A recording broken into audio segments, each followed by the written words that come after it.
अस्सलाम वालेकुम व्यूअर्स, मैं राशिद महमूद और living legends of Motherland, my Motherland, आज के एपिसोड में जो शख्सियत है सिर्फ मेरा मुल्क नहीं, ये सब कॉन्टिनेंट नहीं, इस खानवादे से पूरी दुनिया शनासा है। इस कदर वाइड एंगल उनकी कंट्रीब्यूशन है। कोई एक रूट जो है ना फनून लतीफ़ा का, मेरे कल्चर से रिलेटेड, मेरी ज़मीन से रिलेटेड, मेरे लोगों की आइडियोलॉजी से रिलेटेड, इंटेलेक्चुअलिटी का उसमें इस कदर पढ़ते और इस कदर जहते। और ये वो खानवादा है कि मैं जो आपके सामने ये बुढ़ा बाबा बैठा है, मैंने अपनी ज़िंदगी में अपने इन दोस्तों से, इनके बड़ों से इंस्पायरेशन थे वो हमारे। बिल्कुल बच्चा था जब मैंने रेडियो ज्वाइन किया, तो रेडियो मेरे मुल्क में यही वो लोग थे जिन्होंने कल्चर को प्रमोट किया, लोगों को शनासा किया कि हम कौन हैं, क्या है, हम क्या क्या कुछ कर सकते हैं। बहुत बहुत बड़े नाम है इस फैमिली में। आज मैं जिस लिविंग लेजेंड से अपनी इस मदरलैंड के आपकी मुलाकात करवा रहा हूँ, director outstanding, performer outstanding, writer outstanding और ह्यूमन बीइंग, मैं कहता हूँ कि उसके लिए तो मेरे पास लफ्ज़ ही नहीं। मेरी सारी ज़िंदगी दोस्तियाँ रही। आज की जो मेरी सेलिब्रिटी है उस्मान पीर सादा जी, ठीक कह रहा था ना मैं इसकी लंबी चौड़ी तमहीद बांध सकता था, उनकी इस कंट्रीब्यूशन को बहुत लंबा आपको करके, लेकिन मैंने कहा कि डायरेक्ट पीरू से आपको मिलवाते और फिर ये सारी बातें जो मैंने करनी है मैं चाहूँगा कि पीरू से डायरेक्ट करें। सबसे पहले तो मैं ये कह दूँ कि ये खानवादा जो है रफ़ी पीर मेरे मुल्क का एक इतना बड़ा नाम है। मैंने इस कदर स्मार्ट शख्स जो है ना अपनी ज़िंदगी में बहुत कम देखे। रफ़ी पीर साहब लखारी, एक एटीट्यूड, एक पर्सनैलिटी, और इतना बड़ा नाम है मेरे मुल्क का। उसके बाद उनका जो आगे तसलसल हुआ, सलमान, पीरू, इमरान, फैज़ान, ये सारे के सारे जो भाई हैं, ये अपने सादान, ये सारे के सारे, इनमें से पीरू से हम काम तो इकट्ठे करते रहे, बड़ी लंबी दोस्तियाँ, लेकिन मेरे ज़्यादा एफिलेशन जो है वो इमरान से ज़्यादा रही। वो उम्र में मुझसे बहुत छोटा है, बाल उसने भी सफ़ेद मेरे जितने कर लिए लेकिन वो उम्र में मुझसे बहुत छोटा है। लेकिन वो मेरे इस कदर लाडले, और इस हम दोनों कराची के टेनोर के दाएँ बाएँ कुछ और भी लोग होते थे, हम रिकॉर्डिंग वर्डिंग पे जाते थे, तो सारे को कुछ पी रहा है, कोई कुछ पी रहा है, कोई कुछ पी रहा है। तो इमरान जो होता तो वो टेट्रा पैक में उसका एक, और वो उसी तरह एंजॉय कर रहा है जिस तरह बकिया टीमें क्या करती। पीरू इट्स दूध पी रहा है। पीरू it's a player for me कि आज मैं अपने ज़िंदगी के उस साथी के साथ, मैंने बहुत सारे लोगों के साथ की, लेकिन आप उसमें से एक एक्सक्लूसिव आदमी हो।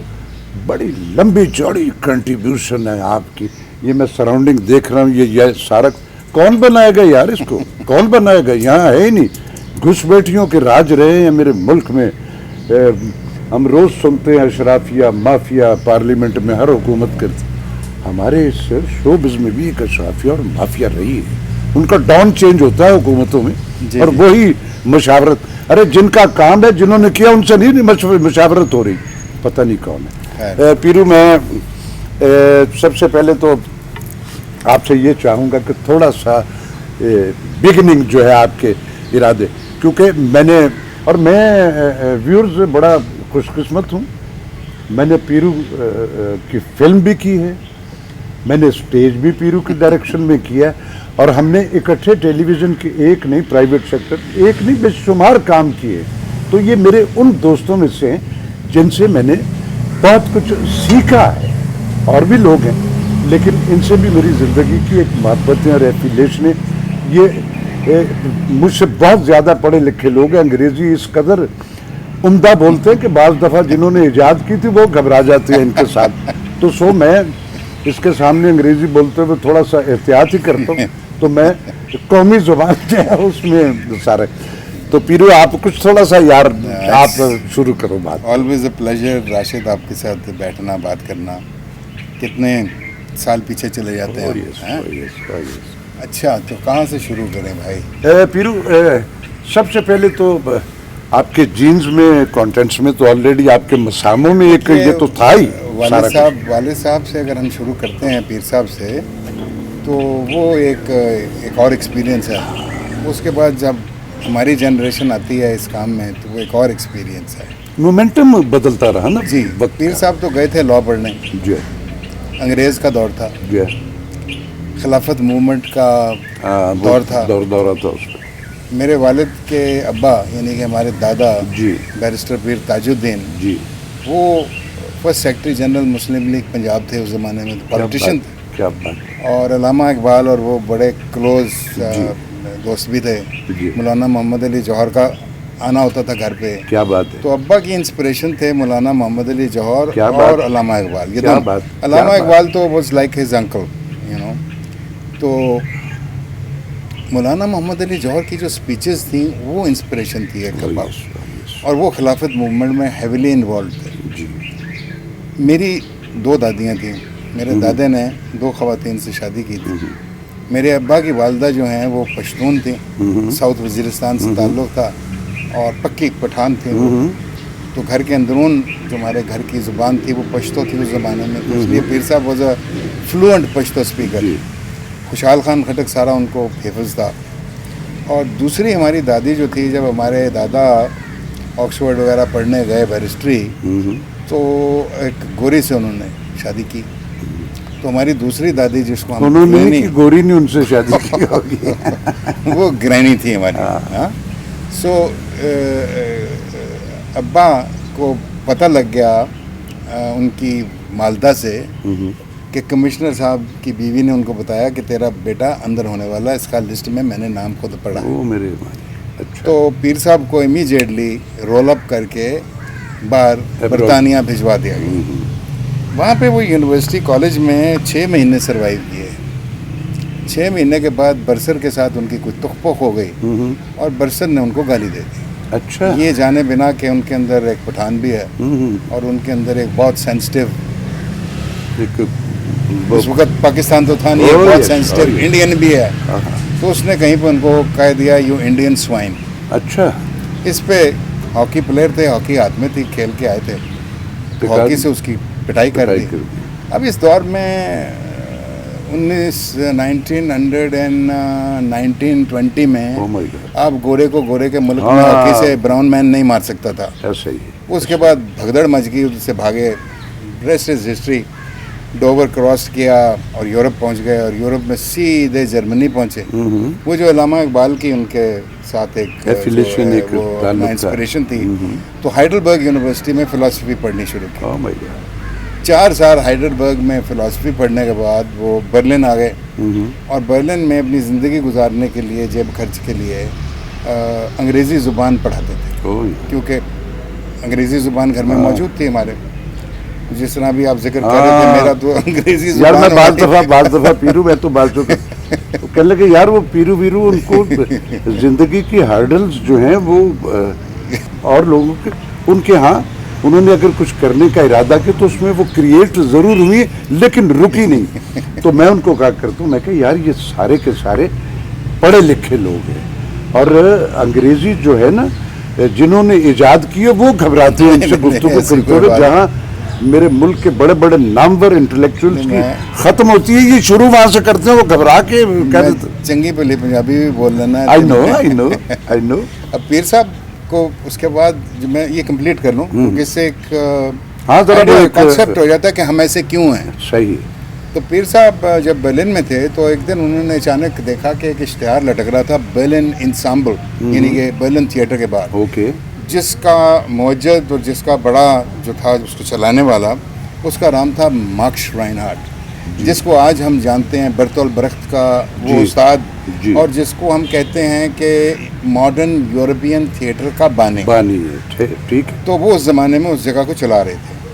तो ये अब्बा ने जब देखा कि स्पीच क्राफ्ट के लेसन्स के लिए ऑडिशंस हैं, बड़ा वो ऊपर लटका हुआ था, तो उन्होंने कहा कि ये तो ये जो मुझे कर लेना चाहिए, ड्रामे के लिए नहीं, ये याद रखिए, ठीक। पॉलिटिकल ऑरेटरी के ओह लिए। माय गॉड, कोई ड्रामा थिएटर oh कुछ my बीच God, में नहीं है, oh my God। एक्सपीरियंस नहीं है, एक बचपन का एक्सपीरियंस है उनका। जब वो सेंट्रल मॉडल में इधर पढ़ते थे तो अचानक एक दिन गायब हो गए। तो ढूंढ ढूंढ के परेशानियां, इश्तिहार से पुआए गए चीज़ें, 12 साल का बच्चा गायब हो गया। उसके बाद वो पकड़े गए दिल्ली में। अब्बा के दादा के एक दोस्त थे बहुत अजीज़, सर दीवान अब्दुल हमीद, वो कहीं पे दादा भाई ठुंठी एक थिएटर वाले थे, हाँ हाँ उनके पास वो गए, दादा भाई ठुंठी वाले का थिएटर देखने। हाँ हाँ। तो थिएटर जब देख रहे थे, अचानक उन्होंने देखा कि ये जो नेजा पकड़ के पीछे एक कैरेक्टर खड़ा हुआ है, ये तो बैरिस्टर साहब का बेटा रफी ओह है। My God, oh my God, उनको याद आ गया कि उसको तो ये ढूंढ रहे थे, तो उन्होंने जाके पीछे कान से पकड़ लिया, तो अब्बा फिर वापस लाए गए, शायद दीवान अब्दुल हमीद साहब लेकर आए। Oh my God. तो ये एक उनकी ज़िंदगी में था कि थिएटर ने इतना फैसिनेट किया था। Oh yes. लेकिन अब जो हम दौर की बात कर रहे हैं, अभी थिएटर नहीं है, अभी मौलाना मोहम्मद अली जौहर गूंज रहे हैं जहन में, उनकी स्पीच, उनका क्राफ्ट, कि यार ये आना चाहिए। तो जाके इम्तिहान दे दिया, ऑडिशन दे दी, पास हो गए ऑडिशन में। अच्छा, उस रोज़ पीछे थिएटर में बैठा हुआ था थिएटर का बानी मार्क श्राइनहार्ट। Oh yes. उसने देखा, उसने कहा कि ये कौन? इंडियन आया है, ये इसको मैं कल इंटरव्यू के लिए बुलाऊँ। इंटरव्यू के लिए पहुंच गए। उसने कहा कि तुम अफोर्ड कर सकोगे ये जो लाइसेंस हैं, क्या पैसे दे पाओगे, करते क्या हो? उसने कहा मैं तो अभी तालिब इल्म था, तो अभी मैं अंग्रेज़ी ज़ुबान पढ़ाता हूँ बर्लिन में, 2-4 स्टूडेंट्स हैं मेरे। उन्होंने कहा अच्छा, तो हम तुमसे चार्ज नहीं करेंगे, ओके। लेकिन उसकी एक शर्त है, 6 महीने का ये कोर्स है, 6 महीने के बाद तुम्हें थिएटर में आके काम करना। Oh yes. इसलिए कि हमारे पास तुम्हारी रंगत का, तुम्हारे उसका इलाके का बंदा नहीं है नहीं थिएटर में। तो पीर साहब कहते हैं कि मैं पहले 1 मिनट सोची पिया, फिर मैं क्या कि चलो ओके, बाद में देखेंगे, पहले ये आर्ट तो हासिल कर लें, 6 महीने तो बड़ी बात है ना, तो ये पेशेंस होते हैं। बाद में मुझे कहते थे कि वो 6 महीने जो थे, उन्होंने मेरी नी ऐसी रखी कि आज तक जो मैं हूँ, मैं उसकी वजह से। अल्लाह अल्लाह। तो उस क्या टाइम बात। पे गोरे के मुल्क में, देखिए गोरा एडवांस था इस काम में। फिल्म बर्लिन जो है उस टाइम पे, उसको ज़रा गौर से देखिए कि वर्ल्ड वॉर 1 हार चुका था जी। और उसको यूरोपियन यूनियन ने क्रिपल कर दिया था, और उन्होंने अपना तमाम एनर्जी और गुस्सा जो है वो आर्ट के अंदर डाल दिया। ऐसा ही है, ऐसा ठीक है ही ना? है। उस सारा वक्त कैथारसिस उसमें किया बर्लिन उन्होंने का जो अपना। थिएटर है, दैट वाज द फाइनेस्ट। ऐसे ही। बर्लिन की जो फिल्म उस वक्त बन रही थी, सारा हॉलीवुड जो है वो बर्लिन के टेक्नीशियंस ने जाके बनाया। सही। बर्लिन का जो ऊफा स्टूडियोज था, जी। वहाँ पे उस वक्त दुनिया की पहली दुनिया की फीचर फिल्म बनी, जिसका नाम था डॉक्टर कैलेगरीज कैबिनेट। Oh yes. उस डॉक्टर कैलेगरीज कैबिनेट की यूनिट में मेरा बाप काम कर रहा था, उसका टाइटल में नाम भी चलता ओह मेरे अल्लाह। अब बता। है। और पहली दुनिया की जो साइंस फिक्शन फिल्म थी, वो भी वहाँ पे शूट हो रही थी, जिसको फ्रिट्ज लैंग शूट कर रहा था। तो मेरे बाप ने बैठ के फ्रिट्ज लैंग को देखा कि वो शूट कर रहा है। पहली science fiction film call metropolis.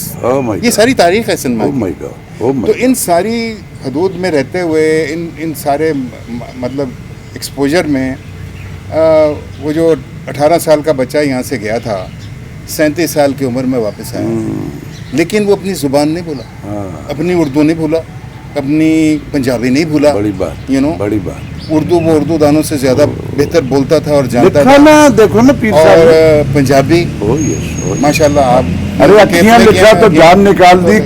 नवाब साहब किबला लिखा। उनको मजबूरी के तहत निकलना पड़ा। हिटलर पावर में आ चुका था, नाज़ीज़ वर इन पावर। तो मेरे वालिद को एक दिन अरेस्ट कर लिया गया। तब तक वो एक जर्मन खातून से शादीशुदा थे और एक उनकी बेटी थी, हमारी बड़ी बहन मार्जिया पीरजादा। वो छोटी सी बच्ची थी। तो नाज़ीज़ ने, वो गेस्टापो ने आके कैप्चर कर लिया। उसके बाद 2 दिन अंदर रखा। 2 दिन के बाद घर लेके गए, कहा कमीज़ चेंज करो, टाई चेंज करो, और फिर वो कहा कि तुम्हारी मीटिंग है। तो वार्मख में पहुंचाया गया। तो वहाँ पे मार्शल गोबल्स जो हिटलर का प्रोपेगेंडा चीफ था, उसके साथ 1-to-1 मीटिंग हुई। अब मीटिंग का जो था मसला वो ये था कि सुभाष चंद्र बोस जो है वो हिटलर के साथ मिले हुए थे। तो सुभाष चंद्र बोस की रिक्वेस्ट थी हिटलर को कि एक आप वॉइस ऑफ बर्लिन से उर्दू का प्रोग्राम शुरू कर दें। क्या बात है, तो वॉइस ऑफ बर्लिन की जो उर्दू सर्विस है उसकी इख्तला अब्बा ने की थी वहाँ बड़ी पे बात, बड़ी अगेंस्ट, क्योंकि उस वक्त मसला था कि ही हेटेड द नाजीज। ऐसे ही तो एक हफ्ता 1.5 हफ्ता काम किया, उसके बाद पहली अपॉर्चुनिटी में प्लानिंग में उधर से बर्लिन से गाड़ी की डिक्की में छुप के आ गए। ऑस्ट्रिया आए, ऑस्ट्रिया से वो टर्की पहुँचे और तुर्की से वापस वो बच्चा जो 19 साल का था जो गया हुआ, वो 36-37 साल की उम्र में वापस आया। बड़ी बात। हिंदुस्तान जो था उस टाइम पे हाँ, वो कम से कम 200 साल पीछे था into training of O yes, अभी तसव्वुर भी नहीं था वहाँ, तसव्वुर भी तो नहीं। बाकी तो चीज़ें आपके सामने, उनका खेल, उनके ड्रामे, उनकी चीज़ें हैं, और जिन जिन लोगों को उन्होंने ट्रेन किया, जिनमें राज कपूर हैं, जिनमें ओम प्रकाश हैं, जिनमें बताओ ना। कामिनी कौशल हैं, जिनमें oh my बहुत God, सारे oh लोग my God। ऐसे शामिल होते हैं जिन्होंने उनसे बहुत कुछ सीखा। और फिर पीर साहब जो हैं जब पार्टीशन में उस टाइमिंग में एक ही फिल्म बनाई उन्होंने, जो कि उनके शागिर्दों ने बनाई थी। देवानंद साहब के बड़े भाई जो डायरेक्टर थे उस फिल्म के, पीर साहब री wrote the script for that, क्योंकि उनके पास जो लेकर आए थे तो वो तो उन्होंने उठा के यार ये क्या ले आए। तो उन्होंने विदाउट एनी रेम्यूनरेशन ही री रोट द होल स्क्रिप्ट बड़ी बात। ऑफ नीचा नगर। हाँ, आज तक हिंदुस्तान की पहली फिल्म है जिसने ग्रां प्री कांस फिल्म फेस्टिवल का उठाया। बड़ी बात। 19 असल में 1948 पीरू, ये लोग जो थे ना, ये ट्रेंड सेटर थे जिन्होंने एक रास्ता, एक आइडियोलॉजी, एक डिवोशन, एक पेशेंस क्रिएट किए कि जिंदगी ऐसे है भाई। पैशन था ना। हाँ, देखो ना, यहाँ पे आप रेडियो में खुद रहे हैं, वो यस, रेडियो किधर दे सकता था पैसे? कुछ भी। रेडियो तो आज भी पैसे नहीं देता किसी को। मैरून मिन्नत है people like my father. O yes, you know, जिस तरह पीटीवी मैरून मिन्नत है हमारे। हाँ ना। सबसे ज्यादा एक्सप्लॉयटेशन जो है पीटीवी ने जो की है हमारी आर्टिस्ट, वो आर्टिस्टों की है, चाहे वो राइटर्स थे, म्यूजिशियंस थे, एक्टर्स थे। ऐसे ही है। That's what they did.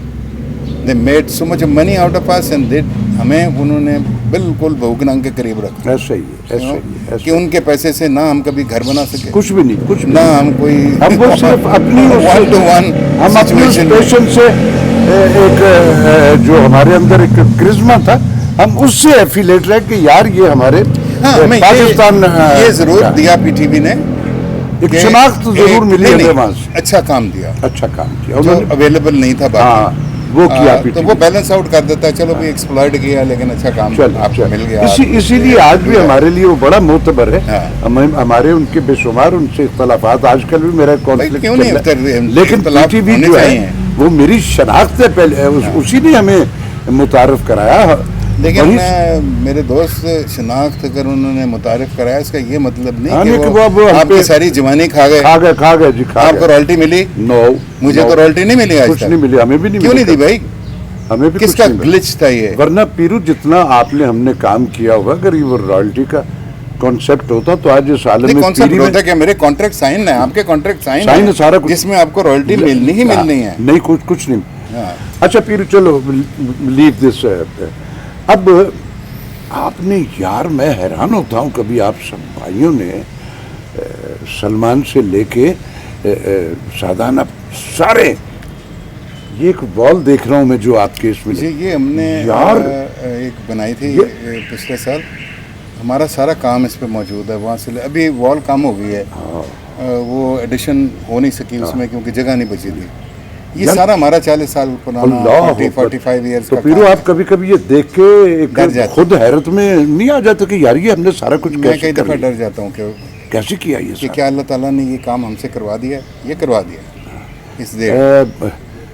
अच्छा पीरू, आप देखिए व्यूअर्स, मुझे उस्मान पीरजादा ने क्या किया क्या इसकी बताने की ज़रूरत नहीं, आप सबको पता है। हम थोड़ी सी और मुख्तलिफ तरह की बातें जो है वो करेंगे जो आपके इल्म में नहीं थी, हम उस तरह की बातें करेंगे। उस्मान पीरजादा कैसा आर्टिस्ट है, कैसा डायरेक्टर है, एक नहीं प्रोफाइल भरी पड़ी है कोटेशन से, तो वो तो आप सबके इल्म में। हम ये जो बातें आज मैं पीरू से कर रहा हूँ, इनमें से बेशुमार बातें ऐसी होंगी जो आपके इल्म में नहीं। मैं पीरू को, इस खानवादे को बहुत अच्छी तरह जानता हूँ, क्योंकि मैं बिल्कुल जहाँ शुरू हुआ तो मेरी इंस्पायरेशन में इन्हीं के बड़े थे, उन्हीं को देख के आए थे हम रेडियो पे। लफ्ज़ों के हुनर, लफ्ज़ों की हुर्मत से आशना किया ऐसे ही लोगों ने हमें, और आज हम इस मुल्क में एक शनाख्त भी रखते हैं। तो ये सारे का सारा फैज़ जो है उन्हीं बड़ों का है, जिन्होंने ये एक इस तरह की कंट्रीब्यूशन, इस तरह की एक्सक्लूसिव जेस्चर्स दिए।